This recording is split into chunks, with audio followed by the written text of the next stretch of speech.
gilid ng mga main building sa maximum security compound. Ayon sa Bucor, mga drug lord ang nakikinabang sa mga kubol na ito. Diyan sila nagtatago habang gumagamit mga cellphones. Hindi mo na makita para silang gumawa ng fortress nila. Ngayon, kapag meron kang intel na na-receive dyan, gusto mong pasukin na mabilisan. Dahil kung mayroon silang sariling lock dyan, wala na. Bago ka makarating sa kontrabando, kung nasaan man yon, napigilan ka na, natago na, naipasa na. Dito rin daw kumikita mga tiwaling Bucor guards na mistulang ginagawang paupahan ng mga kubol para sa mga VIP inmates. Hindi mabilang ng Bucor kung ilan ang mga nasa kubol, pero sa ngayon hanggat wala pang karagdagang kulungan, sama-sama na sa mga ordinaryong selda mga bilanggo, may impluwensya man o wala. Pribilehiyo lang yan na inabuso. Nadismaya naman ang ilan sa mga bilanggo rito. Wala lang kayong magagawa dyan, sir. Sinayang lang nila yung mga itinayo namin para sa mga reformation namin. Tama lang naman silang malungkot. Talagang pinaghirapan nila yan. Pero illegal Pinabayaan kasi nila. Ngayon kung hindi pinabayaan yan, hindi tumayo yan, ano sana ang sama ng loob nila? Wala sana. Di ba? Pinabayaan ginastusan na hindi naman dapat. Dapat ang gobyerno ang nagpapatayo noon, hindi sila. Sangkatutak ng mga kontrabando, gaya ng mga video game machine, television, kitchen appliances at kung ano-ano pa ang nakumpiska ng pulisya mula sa mga kubol at selda. Itutuloy pa raw nila ang mga operasyon sa Bilibid hanggat hindi napaparalisa ang mga nagpapagalaw ng illegal drug trade. Masama ang loob ng suspendidong Director General ng Bucor na si Gerald Bantag sa pagdiin sa kanya sa pagkamatay ng sinasabing middleman sa pagpatay sa broadcaster na si Percy Lapid.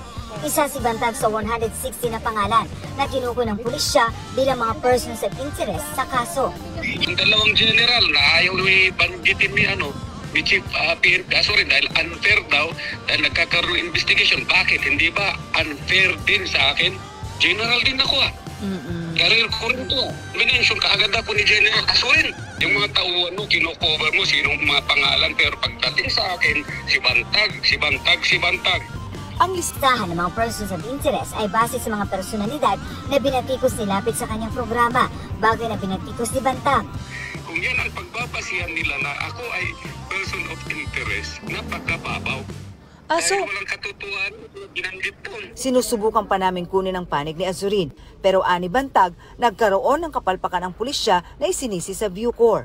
Ang sinasabi ni Chief PNP, dapat sinecure yan kasi mayroon namang coordination. Walang coordination, inuulit ko. Ako ngayon ang tinuturong may kasalanan, ako ang nadidiin ngayon sa failure nila to coordinate. Patunay daw ang mga dokumento na ito na noong October 19 at 20 lang nagkaroon ng komunikasyon ng PNP sa kanila. October 18, namatay si Villamor. Malay ba natin na namatay yung tao, yung Villamor ang pangalan, 18. Nalaman ko lang yan, person of interest na yan ng PNP na Villamor through Secretary Boyeng Remulla nung tumawag siya sa akin. Na-rate na sila ng coordination, tapos kasalanan ba namin yun? Sila ang may kasalanan, hindi kami. Wala naman daw magagawa si Bantag sa pagkakatanggal sa kanya sa pwesto. Pero kawawa daw ang mga tao niyang inalis sa pwesto na nagtatrabaho lang. Sa tingin ni Bantag, ang mga drug lord ang may pakana sa lahat ng ito. Wala namang pinaka-matibay doon kundi drug lords. Gusto lang naman siguro nila akong matanggal sa pwesto. Apela ni Bantag sa mga otoridad. Huwag naman kasing haphazard kasi hindi naman ako pulis. Pero galing naman ako sa Police Academy. Alam naman natin yung procedure. Huwag naman haphazard yung pag-present siguro nila.